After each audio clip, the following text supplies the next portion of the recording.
nasa akin pa lahat ng susi. Lahat ng susi na to, susi niya lahat. Kasi syempre, sino magsususi sa CR? Kaya ngayon, nasa akin yung mga susi niya.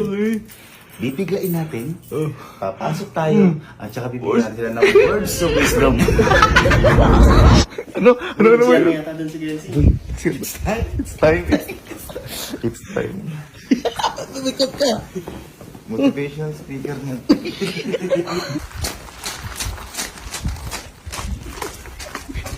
Ayun.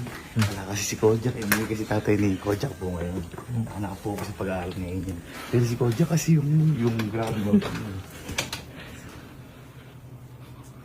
Si Sir Jim po, Sir Jim.